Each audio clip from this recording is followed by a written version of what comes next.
Hey Muffins, it's your girl Mo, and welcome back to another episode on Confident Closet with Mo the Muffin.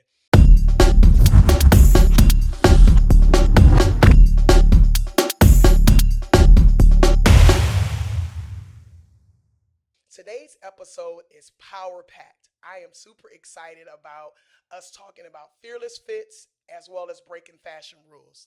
But I'm not by myself. Super excited to have this amazing guest. He is a Phoenix native. He actually started his own company called the Look Consulting Firm as a senior in high school.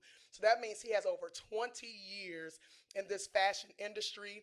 He used his passion to help clients elevate their confidence and express their individuality through style that feels authentic, timeless, bold, and personal. Will you help me welcome Kimmy Baker? Hey. I'm honored.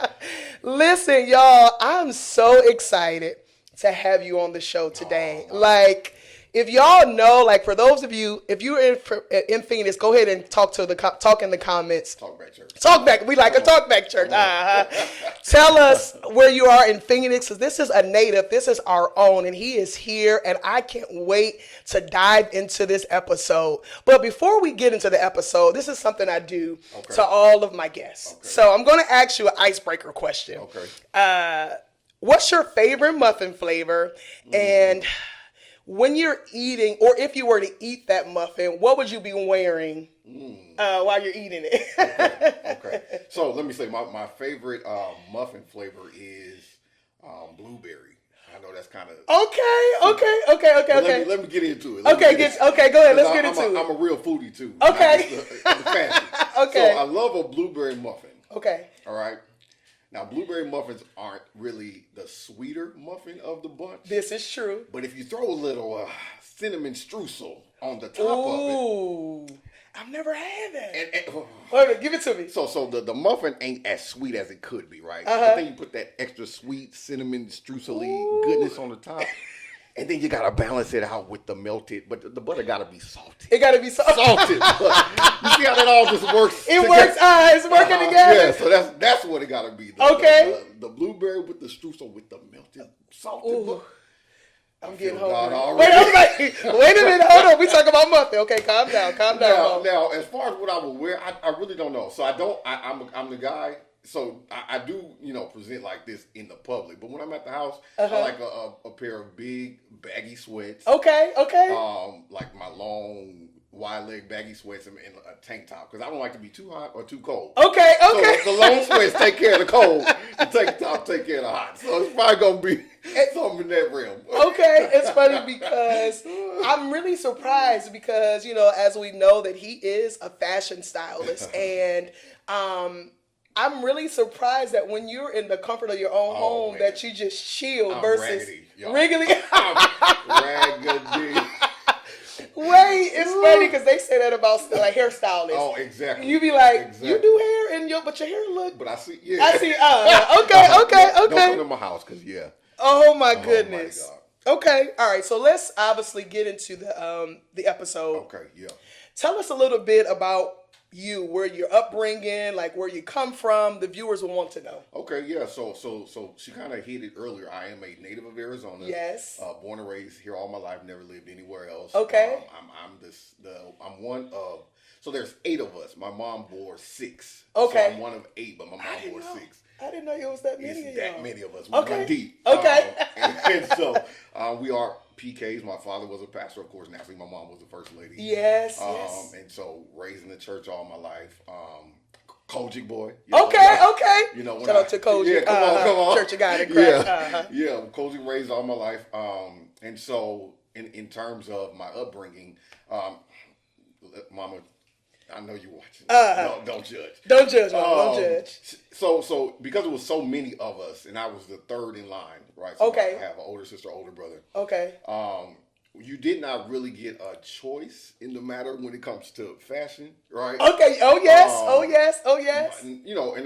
In hindsight, looking at it from an adult's perspective, our parents did the best they could. That's all they did. But we didn't look a mess. Let me tell y'all, Mama had us together. She put it together. But the one thing we did often was we matched every outfit.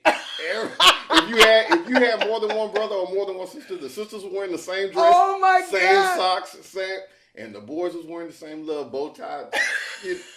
We was in there, and so that's kind of how we came up. You know, it's funny because I was talking to somebody the other day, and they were asking me about Halloween and what I feel about it. Okay, yeah. And so I was saying, you know, we never really did Halloween in my house, but the one time we did it, I think it was a mall experience where my mom took us to To the mall. Okay, and the stores would give out candy and stuff. Yeah. Y'all, my mother had, you know, y'all remember them 2-piece suits, the ones that had two-tone stripes. Oh yeah. And the shoes would match. Yo, I had to put that on. And when people asked me what I was, What you say? a pastor.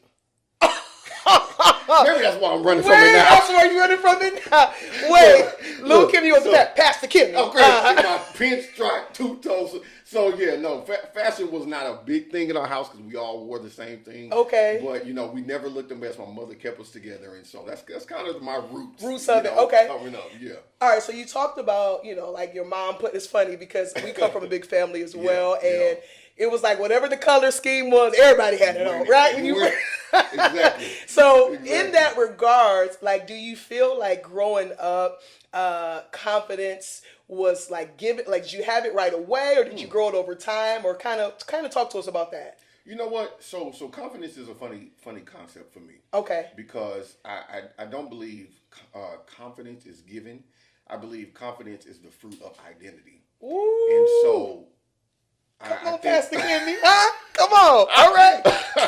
I think I learned early on that you can't be confident in something you don't have an awareness of. And so when I came into the awareness of who I was to identify and be in the earth, I became confident in that thing. Right? So, yeah. Talk to us about, was there a turning point when you started to see fashion as more than confidence? Yeah, for sure. So I think for me, like I was just saying, and I think this kind of goes. You line these questions up so perfectly. Okay. Because fashion for me was never a thing of confidence. Fashion gave me the ability to personify or make personal what should resonate with who God created me to be. Ooh. Right, and then the confidence in that, like I said, comes from what that identity taught me about who I am in the earth. And so, yeah, I never lean on the confidence of fashion. Okay. I lean on the confidence that fashion helps you to identify in regards to who God made you to be. And then you can be confident in that thing going forward. You know? Listen, I think we're going to need an offering plate in a little bit, y'all. This is just the beginning. And I'm glad that's a good segue to this next question. Okay. So obviously, as I shared with the viewers that, you know, when I tell you, y'all can put a look together, not only the fashion sense, and it's funny, he showed up today and we both got on green. Come on. I mean, like kindred spirits, honey. We are just aligned, right? Yeah. He's a fashion, he's a fashion stylist, but not only just with fashion, but he does interior design. When I tell you the look consultant, I'm trying to tell you, he is it. And so I know that, obviously you have interior design and you are a fashion stylist. Yeah. Can you talk to us about, like, was there any inspiration on why you became a fashion stylist? Oh, man, for sure. Okay. So my grandmother, my very best friend in life, I mean, she's been gone almost maybe more than 10 years. And I still get emotional to today because she is my bread and butter. Oh my gosh. And so I won't get much into the actual story of her life. Okay. But there was an unfortunate situation between her and my grandfather to where she became paralyzed early on from the waist down. Okay. And so all of my life I knew her in a wheelchair. I never saw my grandmother stand up. Not one time in my life. Wow. And so but even enduring those inevitable circumstances she lived through, being paralyzed for her whole life, that lady never left the house. Look, people joke with me because I won't go to Fry's in basketball shorts. I won't. Really? You're not gonna see. You're not gonna see. You ain't going outside like that. We putting on something. We putting right? Okay. Put on I your get clothes. that. I get that from my grandmother because even in the wheelchair, she would have her.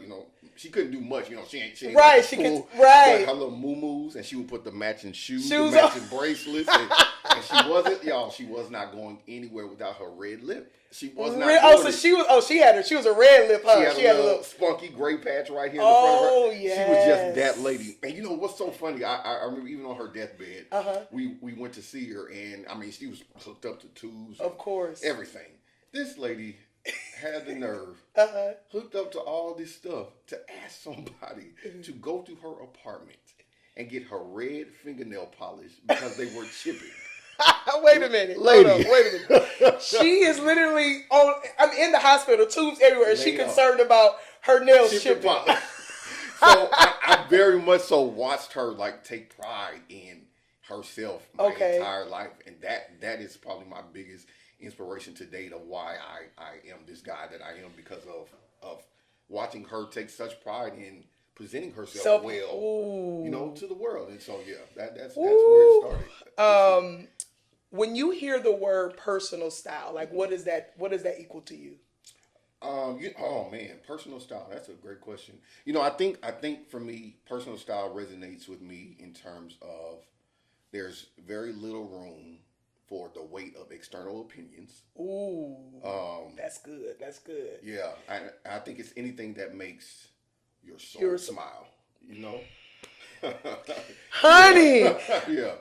Oftentimes we hear it all the time that, like we're concerned about what people are going to say. Man, I'm at the stage of my life, and you probably are too. Listen. I'm going to put it on. If I feel good in it, baby, I don't care. It's going on. Right. Listen, right. I'm going to put it on. Exactly. Absolutely. Absolutely. What's your philosophy when it comes to helping people find their style? Oh, man. You know what? So it's different for me because I run into so many walks of life in this industry. Yes. That I'm confident in the fact that I can put you in something that will look well because I understand body types. I understand the metrics. Yes. Of style, which is important. Right. Very important. Hello. But I think in terms of helping you find your personal style, I think it comes down to where you are in terms of readiness.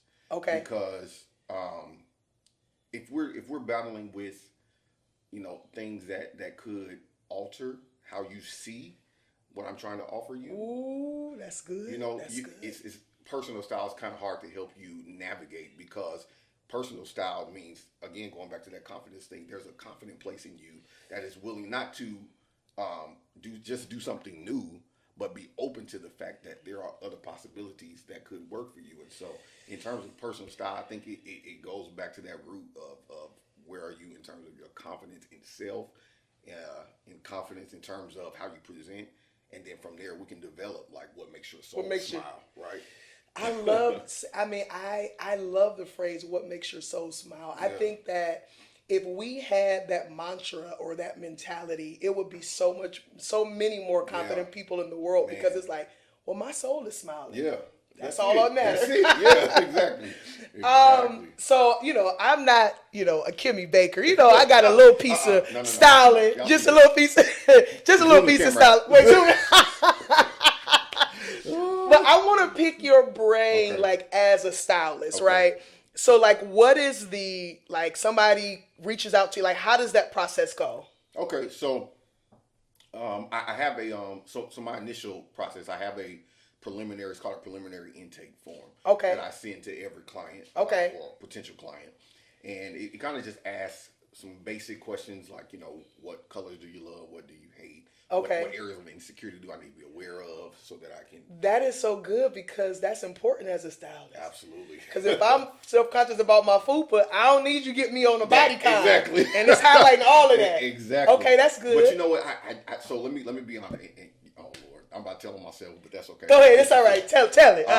That preliminary questionnaire is not really for me to get to know what your style is per se, because that's why you're coming to me. This you're is not true. Coming to me for me to give you what you're already doing. Yes. That intake form, even though I send it to you, it's not so much to get knowledge about what you're already doing. Okay. It's for me to use it as a metric to assess where you are internally.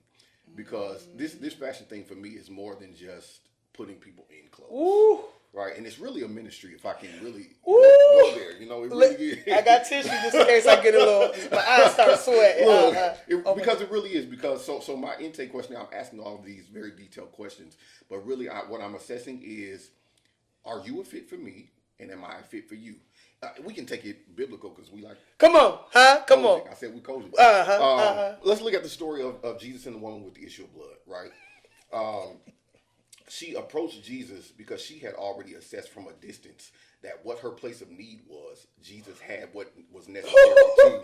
Wait, I'm not ready. Not ready. Listen, what she knew Jesus had what she needed to suffice that need. And I look at that in terms of style and fashion. When people come to me, because I don't necessarily pursue clients. People find me and they come to me. Yes. People will assess from afar that you have what they need, and so they will approach just to touch the hem of that garment. Woo. And so here's the thing for me. I'm using that intake questionnaire because the story of Jesus and the woman with the issue of blood, Jesus knew that virtue had left him because and this is where it's not often preached from. He knew that virtue had left him because the virtue did not belong to that woman. Hold up. Rewind. Pastor Kimmy, wait a minute. What? It didn't belong to her. Here's the thing. If ever there are two levels of investment that God makes, right? One is he invests things in you just to sustain you. And then he invests things in you because we're all assigned to somebody in this life. Then he'll invest things in you that he has to grow up in you and mature for a vessel that might not be as mature to receive the pour themselves, right? And so he'll run you into those people eventually for you to give to them what he matured in you. But here's the caveat.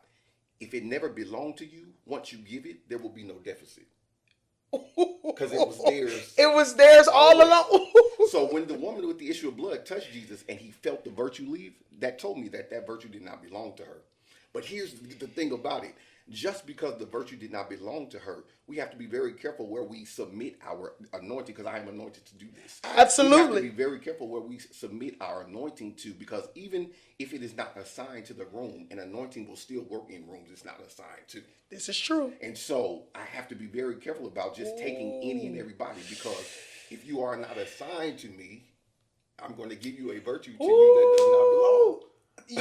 I'm over here trying to keep it together, but you're so right, because in this industry, it's all about the money, right? Absolutely. And of course, you are well worth all the money that you're charging, right? Yeah. And so many people will just take it because it's like, oh, they offer me a bag, and it's like, well, am I assigned to you?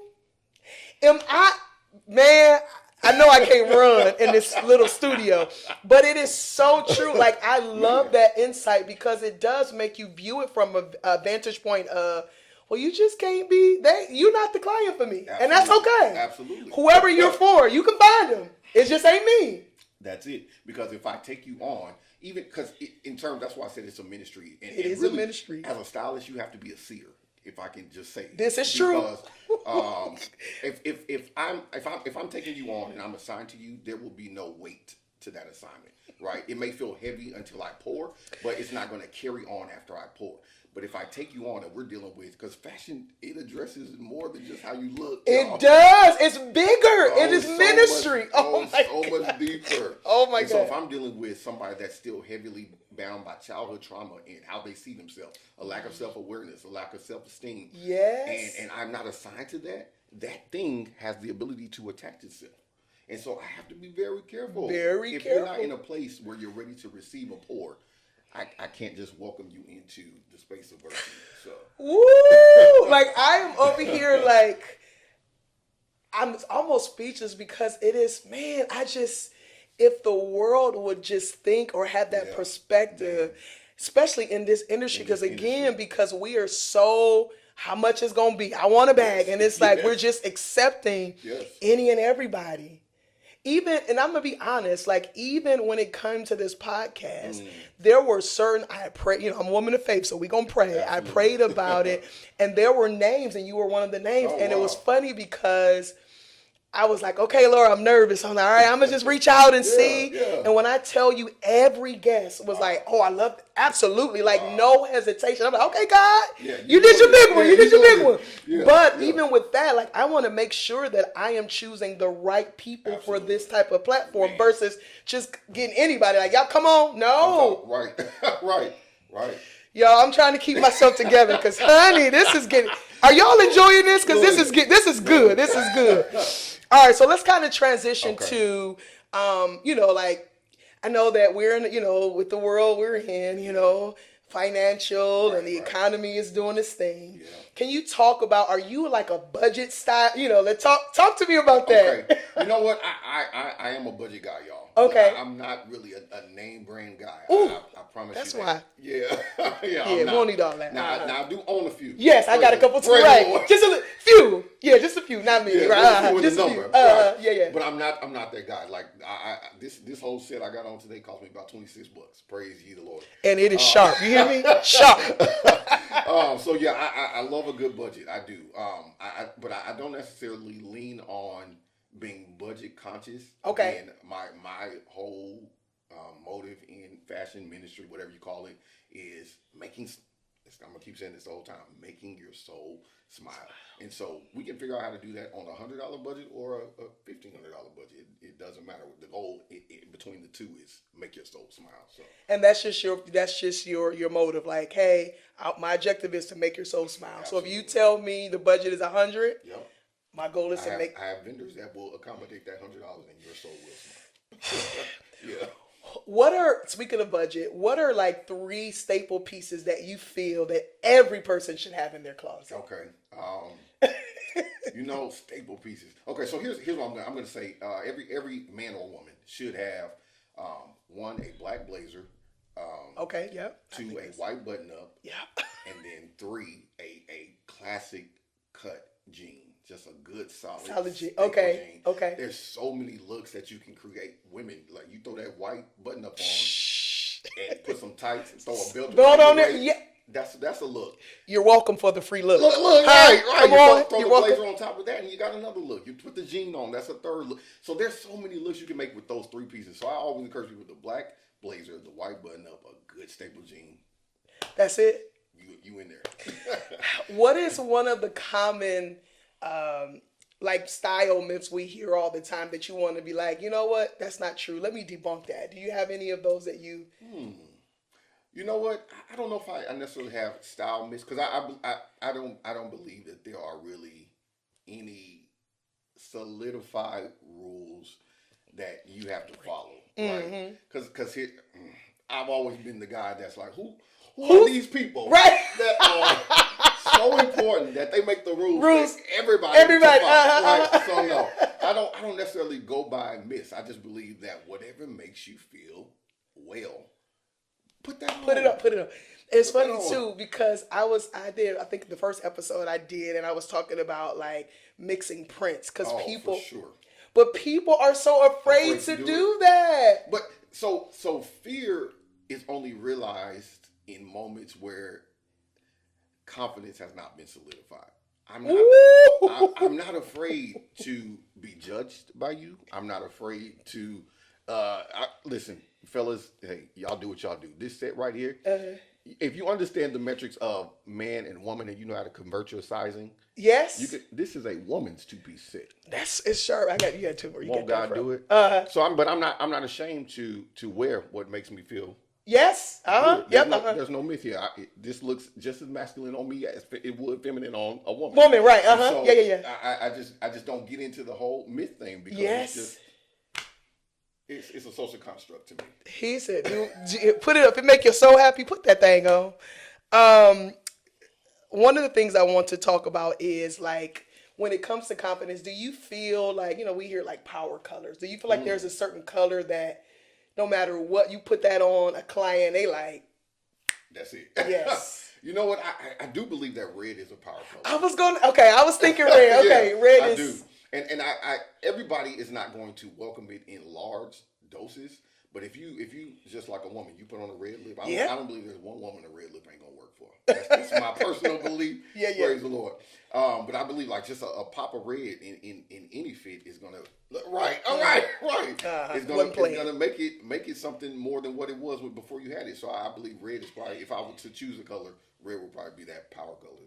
Yeah. Can you tell us about maybe a client that you Hmm. styled and you saw that person go from, like not confident Hmm. or like low self esteem, maybe Hmm. trying something that they never tried Yeah. before and put it on and Yeah. was like elevated, like, That's it. Okay. So oh man, this was probably about 8 or 9, maybe 10 years ago now. At okay, this point, I did a Mother's Day, not a competition.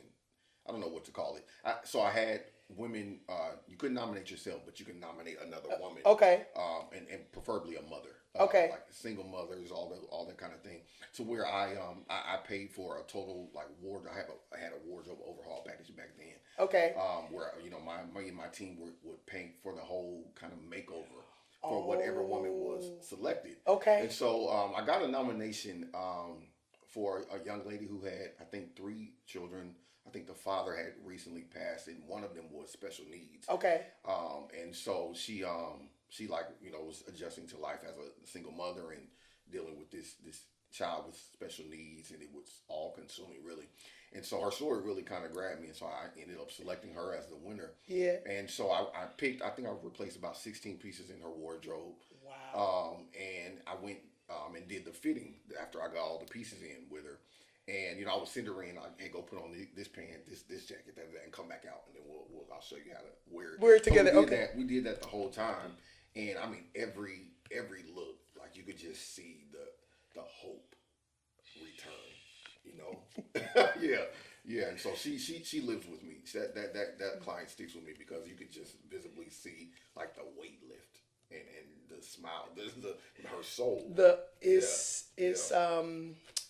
Man, it's funny because the viewers know that when I had my boutique for a minute, and I would actually I would pray over every garment before it left, and I would Absolutely. get so many messages like Wow. it's some I feel when I put on your Mm. clothes, I feel something, and I'm like, well, it's the Woo. God in me. I'm Look, praying over, right? right. But it is Chill. just so Yeah. refreshing to see people just put on garments and their Man, hope is restored. man. Their But confidence. that's biblical. Woo! Put on the garment Garment of. for what? Wait. The Spirit of heaven. Okay, all right. Now wait a minute. I told you. Listen, Pastor Kimmy, what's the name of your church gonna be? Because clearly he got to work. Like it is so true. It is Yeah. like you messing me up over here. Like it is so true, and I've never even looked at it from that perspective. That's why it makes so much sense. And I was Yeah. sharing Yeah. with the viewers on my first episode of how when I was in a dark space and how I was Wow, yeah. struggling with confidence, and it was a very garment. I'm trying to get myself together. It was a 'Cause I felt very that. garment that I put on, and it was like instantly. It was like God was like right now, and I was just like, Wow. how do you go from struggling with confidence and low self esteem, lack of self awareness, and all these things for years? And Come on. I'm just, wait a minute, Look. plastic collection plate. Like, listen, Look. just. Yikes. That is heavy. Hey, Muffins, I really hope that you're enjoying this episode. And I want to keep the episodes coming, but I'm going to need your support. So I'm asking that you partner with Confident Closet and you share a donation. The ways to share donations are on the screen via Cash App, $Confident Closet, or via Zelle with the email address monicaspencer1@aol.com. Listen, you may say, Mo, I want to sponsor this podcast. We're accepting sponsors. Send us an email at confidentclosetwithmo@gmail.com. I want to thank you from the bottom of my heart for sharing your donation and partnering with us. But let's get back into this episode. Okay, so this is we going up and down. We heading let's lighten it up a little bit. What's a quick fix like for like a styling tip that you can share again for those of us that may be struggling with styling ourselves? So what's a quick trick that'll elevate an outfit? Okay, so I heavily believe, and I'm greatly grieved. Look, y'all. Okay. I'm greatly grieved. Okay, when I see amazing outfit with such potential, and then it's destroyed by your belly button.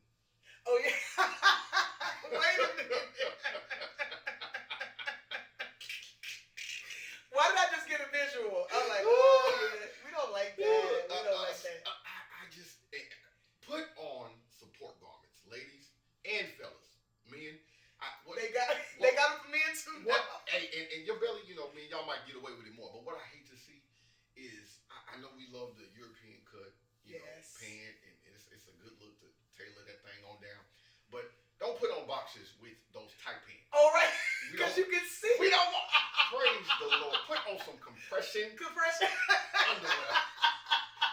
Wait a minute. It is so true. It looks so terrible. Foundation is key. Oh my god. So that's my trick to fix any or elevate any look. The proper support garments will take your look from a 5 to a 12. Yeah. I totally agree with that. It's funny. I did a video on social media. I was telling you gotta do foundation. Listen, you have to make sure that it looks. Pull it together. Gird up your loins, huh? Gird up your loins. Listen, please. Are there any trends that's going on right now that you're loving as a stylist? You know what? I am. I really love the so we're in kind of an era where it's like it's more about the baggier boyfriend type fit. Yes. So I love to see a woman take like a bigger jean, an oversized blazer, but still pretty it up and make it feminine. I love that aesthetic, and I like to see my fellas in loosen the pants up, fellas. I know, right? Give me a wide cut. Show me a little something different. Now, I love the skinny tailored look. I love it. I don't think that'll ever go anywhere. But hey, try something new. It's funny. You answered my next question. Oh, my next question was going to be, what trend would you feel would never go out of style? Oh, that's so funny. So that's one thing I have always kept was it don't got to be a skinny jean, right? But I have always kept a nice, clean, tailored jean, and I don't think that will ever. It's like a classic. Timeless. It'll never. You need it forever. Okay. Yeah. All right, so this is part of the show where I like to do like a this or that, the fashion stylist edition. Okay. So I'm going to ask you between the two which one you would choose and why you would choose it. First on the list is, would you prefer a capsule wardrobe or endless options? Okay, yeah, I think I'm an endless options guy. I get bored very easily with fashion in my pieces. So if I have a lot of things to choose from, I know I can make a plethora of different looks from all the options I got. So I'm gonna go with endless options. Okay, good. Are you a accessory first or outfit first when you're styling? Yeah, I'm definitely an outfit first kind of guy. I think accessories, you should just have a bunch of those anyway. Yes. So the outfit, guilty. I think if you start with a good base, the accessories is just the chef's kiss on top. And so yeah, start with that outfit. Outfit first. That base is good, and then accessorize from there. From there, okay, perfect. Yeah. All right, so are you a runway fashion or street style inspo type of guy? Yeah, I'm definitely a street style kind of guy. I'm not gonna put on some avant-garde. I love to see Fashion Week. Yes. I love to watch it, but I'm not wearing it. You know what? And so yeah, street style. Street style. You for the streets. He for the streets. You know, you said something I want to ask you. I'm gonna put a quarter in the meter here. Have you ever been to New York Fashion Week? I've never done New York Fashion Week. A few years back I did Phoenix Fashion Week. Okay, good. The stylist of the year in that, and so, but Paris Fashion Week in New York. Those are mine too. I know, right? That's on the list. We going. We gonna be there. If you see this and you want us to come, you can sponsor us. You see? Okay. All right. All right. Last one is a tailored look or comfy chic. Yeah, I'm definitely a tailored guy. I love a good cut and fit and cinching in where it needs to be. I think that's just such a clean, put together, well presenting look. So yeah, I'm a tailored guy for sure. You know what? I'm gonna ask this question. Okay. He is a stylist, y'all. You know, I do a little something. Definitely not a Kimmy Baker. I do a little something. So I want to know, if I was your client, how would you style me? Okay, let's see this. Come on, y'all. Now, you may or may not see this look in the future, okay? So I'm really there's a trend right now, and if you haven't seen it, go Google it after this podcast. There's a trend where they're doing a stacked, like, layered jean now. Okay, yes. It's a boyfriend fit, but it's a stacked. It has, like, two waist. Yes. Asymmetrical cuts everywhere, and it's very baggy and big. I love that look right now. So I would put you in that, in like a pair of jeans like that. But there's something to be said about taking a piece that everybody can go and buy and tailoring it and making it a little different to where it's just yours. So I would customize the hem, maybe put a French cuff in it or something like that. Okay. And then there's nothing like a woman in a good pointed toe shoe. Give me a little point. You point that thing in the direction that you're going. Come on. So yeah, we'll put you in a good, clean pointed toe shoe, and then of course like a double-breasted blazer maybe. Not the single joint, because the single joint you can see everything. But if you double-breast that thing, cover it up. You put nothing underneath it. We save still. We still say over here in Zion. We still say. But nothing underneath it, and maybe put a dope corset over the top. You know, blow out the hair. Who? Hold on. Let's just talk about. I have put like a big chunky belt over a blazer, Right. but a corset, Yeah.